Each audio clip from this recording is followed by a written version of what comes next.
Tapos, compare po natin ito. So, Bluetooth speaker na nabibili lang dyan versus sa ginawa ko. So, itong Bluetooth speaker na to, ito yung nabibili na typically sa sa mga naglalako o ano. Pero tingin ko ito isang to, sabi niya para nabili ata niya sa mall. So, sabi ng may-ari nito nasa 1,700 to 2,000 ata bili niya dito. So, may kabitan siya ng mic, may Bluetooth, may FM. Yung sa akin, same din. So, binuo ko yan, bili ko from Lazada yung mga pyesa. Ang gamit ko is Bluetooth player din, na may kasamang amplifier na sa loob sa kanya, sa built-in. Ano lang to, 6 ang speaker nito, mas may dalawang tres na pang ibabaw. Ito naman, dalawang dual 8 yan. So, dalawang 8, isang tweeter. So, ngayon, narinig nyo tumutunog, ito yun. So, tutunog niya pag sa ordinary Bluetooth speaker. Bukan natin mag-bass drop yung Tapos compare natin mamaya sa isa.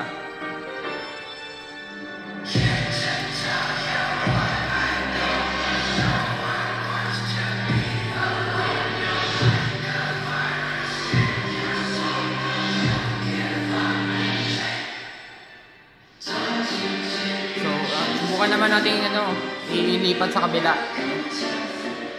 So, inaan natin, post natin yung kanta. So, kung nagtataka kayo bakit ganyan, kasi ang kanta natin ngayon ay ganito.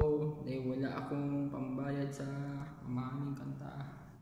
So, no copyright music muna tayo. At gusto ko i-compare sa sa magandang bass na kanta. Hindi pwede. So, ngayon, tiis lang muna tayo. So, ibabalik ko ng konti. Papalit tayo ng Bluetooth. So, dalawang device daw connected sa akin. Ang gagawin ko ay pipiliin ko lang disconnect natin siya. Okay na. So, automatic yan. Lilipat yan dito kasi disconnect ko na siya. Okay? So, dadaan na natin. So, mapapansin nyo yan, naka-pause para sigurado tayo dyan nang gagaling. Naka-pause yan. So, pag pinindot ko yung play dapat nito, dapat naka-play na siya. Pwede na siya ngayon kasi sa akin na naka-play na ngayon. So, bilyan natin ng konting volume. Hindi po tumutunog yun alam ko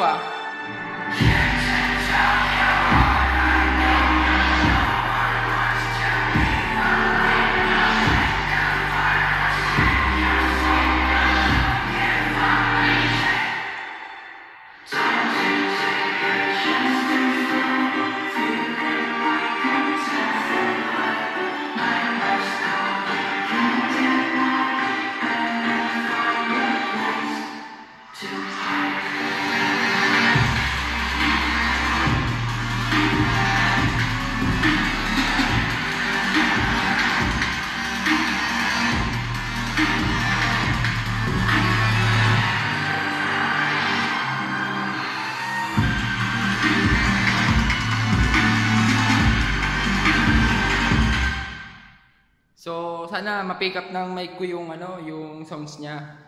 Kasi medyo mahirap sa cellphone ng ma-pick up ang low frequency. So, yung bass niya. So, malayo po diferensya nilang dalawa. Kung madidinig niyo po, magkaiba yun. Gumagapang po itong isang to. Ito po, hindi. So, ang sa akin naman, ang ginawa ko nga, tulad nga sinabi ko, ang speaker lang niya isa as dalawang detres. Naglagay ako ng port sa likod na alam ko halos parang 2 ata ito. Check natin.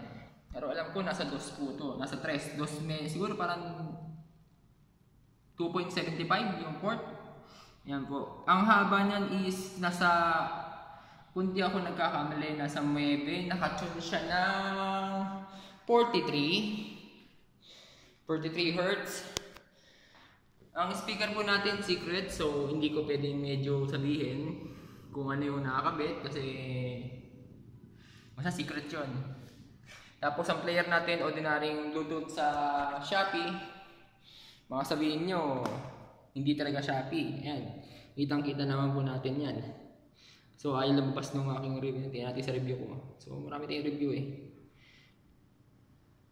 So walang internet. O kalimutan na natin. So ang amplifier niya, may built-in to, yung nabibili na sabi dun sa internet is 80 watts daw per channel, pero hindi totoo yun. So hindi siya 80 watts, pero pwede na rin. May heatsink sa likod yung ano yan, itong harapan na to. Tapos nagdagdag ako ng isa pang ampli para dun sa sub, kasi need ko ng extra power para sa bass. So ang ginamit ko is 3116 TPA 3116 D2. So ito yon, yung aking lumang T116. Pero ganito rin yung nakakabit sa loob. Sa akin kasi medyo luma na. Kita mo natatanggal na nga. Oh. So yun yung nag-drive sa size ko. Tapos yung dalawang built-in ng player is nakakabit dun sa dalawang tres. Now, binuksan ko to. Totoo lang yan, kare-repair ko lang nito kanina. So, sira na yung battery, namamatay. So, nirekta ko na lang yung mismong power, tapos niligyan ko ng malaking capacitor para lang mabuhay lang siya ng diretso. Kasi, namamatay nga. So, ang laman naman niya ay single na IC na 18 watts. Pero, sabihin na natin is, badaya yun. 18 watts sa 4 ohms. Pero, yung speaker nito ay 2 ohms. 2 ohms, tigisan 2 ohms. So, bumabagsak ng 1 ohms yan. So, ibig sabihin, hindi siya 18 watts. Sabihin na natin siya ay pumapalo ng 60. Or sabihin na natin mga ganun, mga 60 siguro. Ito naman, so, sabi tulad ng sinabi ko, is 3116 dito na fake. Alam ko, naglagay ako ng review sa Shopee na mayroong fake kasi yung 3116 dito. So, hindi siya 3116. Para siyang, hindi ko alam kung ano IC, parang CS something yung kanyang IC. Pero, okay naman din. Mas less lang ang computation ko nung nakaraan sa testing ng load, dami load lang, so resistor, is nasa ano lang siya, almost 14 watts. Yung sa sub. And then yung sa ibabaw ay nasa, sabihin natin, mga ganun din. Pero pwede na. So, test naman natin sa mic kung kamusta naman ang mic niya. Anong pinagkaiba ng dalawa. So, tingnan natin ha. Mga pala, walang Twitter to. So, let's hope na hindi siya mag-feedback. Hello? So, hindi nga siya nag-feedback. Okay, good. Hello, sound check. 1, 2, 3. Hello, sound check. Mapansin nyo, wala po siyang delay. Kasi madalas po dito sa mga ganitong Bluetooth speaker ay delay. Parang ito. Ito kasi natitesting ko na ito noong una eh. Delay po ito. So, kapitan natin ng mic. Itaas natin yung volume ng mic. Itaas natin ng ilagay natin, isiro muna natin yung echo para marinig nyo yung delay na sinasabi ko. Hello. Hello. So, yung echo na yun, maliban sa echo ng lugar na to, delay po yung salita nito. Lagyan po natin ng echo. Mapansin niyo po, may echo na po siya. So, itong isa is less delay. Ito is for something 1 millisecond delay naman siya. Pero minsan kasi parang nakakautal kasi pag kumakanta kasi narinig mo ng late yung sarili mo. So, okay naman siya. Yan. So, dinig nyo naman siguro kung ano yung pinagkaiba ng dalawa. Madidinig nyo, parang ito ay hindi ganun tunog ng boses niya. So, ang power supply nito ay 24 volts, 4 ampere. Ang supply nito is 5 volt. Ito po, yung speaker ko nito is 8 ohms. 8 ohms po kukorek ko lang, 8 ohms po yan.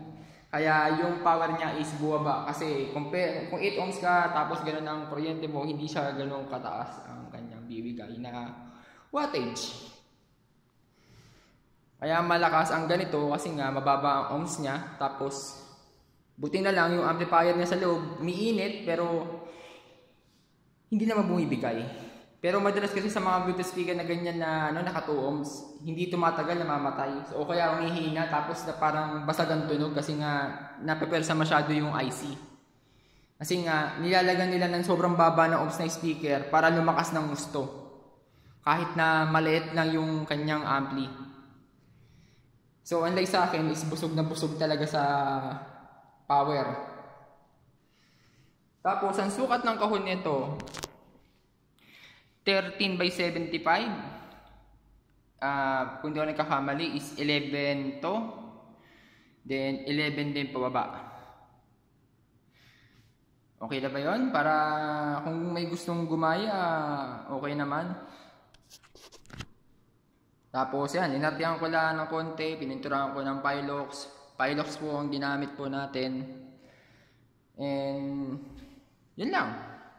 So makikita nyo, ayan sa likod, di naman ko ng pangalan ng ano eh. Etong antenna na to, wala lang yan. Pinasok ko lang yung sa gilid, silabas ko lang yung wire. Para yung sa FM niya. So FM, meron din siyang FM. Ang wala lang ako ay auxiliary kasi kala ko auxiliary to, hindi pala, headphone pala. So no auxiliary. And yun lang po.